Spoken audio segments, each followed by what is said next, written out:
Hello, good evening.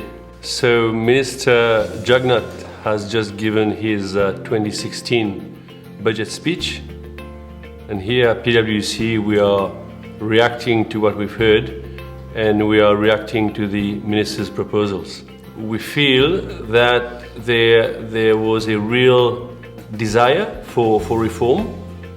The Minister has come up with a number of suggestions, many of which we believe are very interesting and probably will be positive for the economy.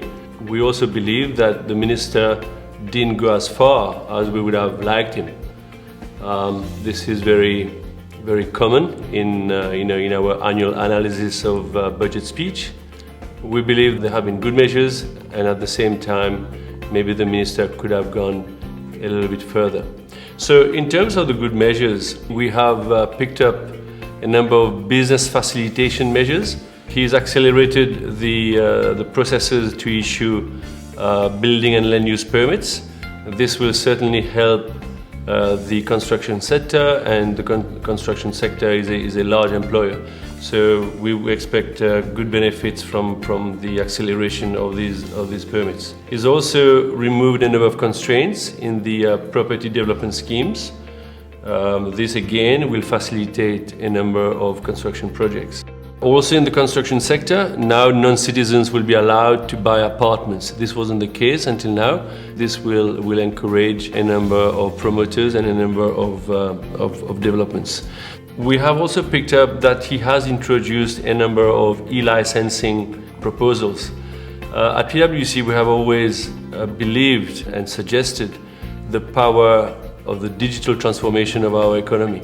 And it seems to us that the Minister on a number of occasions has mentioned and will introduce digitalization of parastatals, of local government and of central government. He's also empowered the BOI to clear a number of projects. There are, as we can imagine, there are quite a few projects in the pipeline of government, of the BOI, and now the BOI will be empowered to fast track these projects. So all this is very encouraging, and it's facilitating the environment, it's facilitating how we do business. He's also announced the combination of a number of public bodies. What we can say is that it's a step in the right direction, and we hope that this coming together of institutions will lead them to be more efficient, to be more productive. An interesting bit, which is in just the one paragraph, is that he suggested that the State Investment Corporation should start realizing its mature investments. Again, at PwC, we have for a number of years been saying that government had nothing to do in the casinos. And the casinos are obviously a very old investment by the SIC.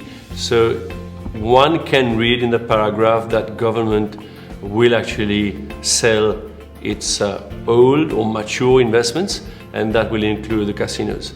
The Minister wasn't maybe very direct in his speech, but that's the way we read it here. One of the major reforms that the Minister announced was around the new metro. It seems to be a done deal. It seems to be a decision taken by government.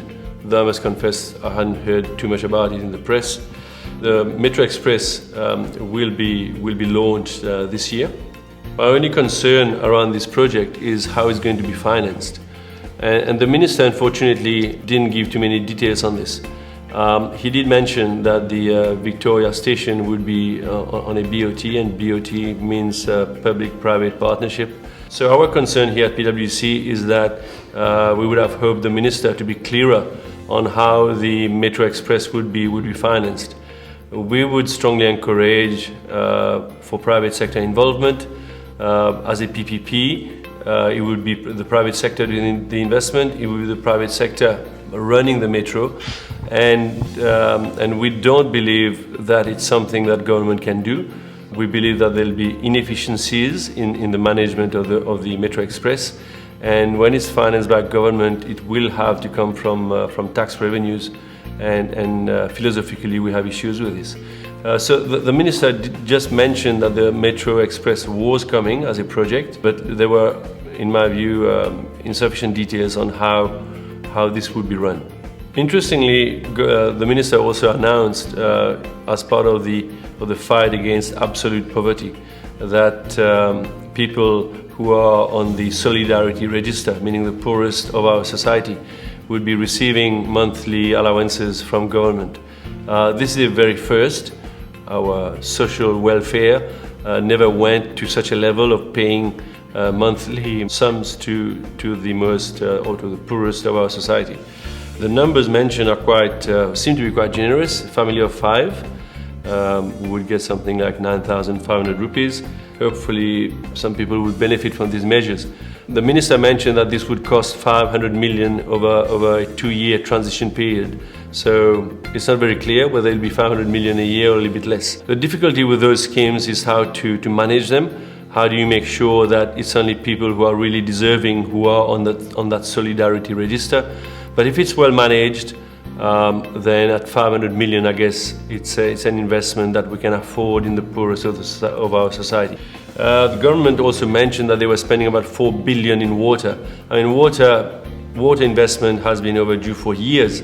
Again, at PwC, we believe that this could have been done through a PPP project.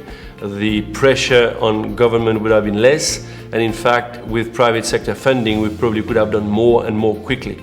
So water is happening. Improvements to our water supply are happening. It's just that it's costing the taxpayer a lot of money because government has kept the private sector out of those investments. Areas where government could have done less and opened the door to private sector investments, government seems to be closing those doors. The number of civil servants next year will increase by 19%. It's a huge number. We're going to end up paying 62, let me give you the figure, 365 civil servants next year, and that is an increase of 19% over the civil servants who were in government employment this year. From a philosophical point of view, it's not for government to create employment in an economy, and yet this is exactly what our government is doing. The problem with civil servants is that they cost the taxpayer money. So to finance 20% more civil servants, you have to raise taxes from somewhere, and that somewhere comes from the population.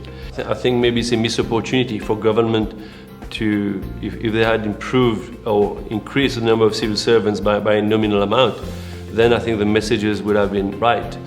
The budget for expenses is increasing by 10.6% next year. That's a huge figure because inflation is expected to be around about 2% next year, 2016, 2017.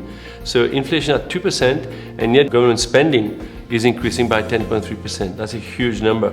Again, I think it's a little bit of a missed opportunity because with such low inflation, government spending could have been kept within a much tighter parameter. And with less government spending, the potential for a reduction in taxes from VAT to duty on cars, duty on number of goods, probably would have been greater. So that's a real issue where government is spending far more than the rate of inflation. Interestingly, the government revenues will grow by about 9% next year. We call this the tax buoyancy. So there's a good tax buoyancy at 9%. Unfortunately, all that tax buoyancy will be out again in more spending. The bottom line is that government expects the budgetary deficit to be around about 3.3% of GDP. Positives, I think there was a genuine desire, a genuine attempt at reforming a number of our institutions, at reforming the economy. But unfortunately, the government hasn't gone far enough in those reforms. I know budgets are prepared by politicians, and there's a political reality of the country. So one has to trade off these political pressures and balancing a budget. Still, we are on the way of reforms, and all I can say is that I hope that this is a start, that next year the minister will go a little bit further in his budgetary measures, in his reforms, all to make Mauritius more productive, more modern, and more performing. So that's all I have to share with you tonight. Thank you.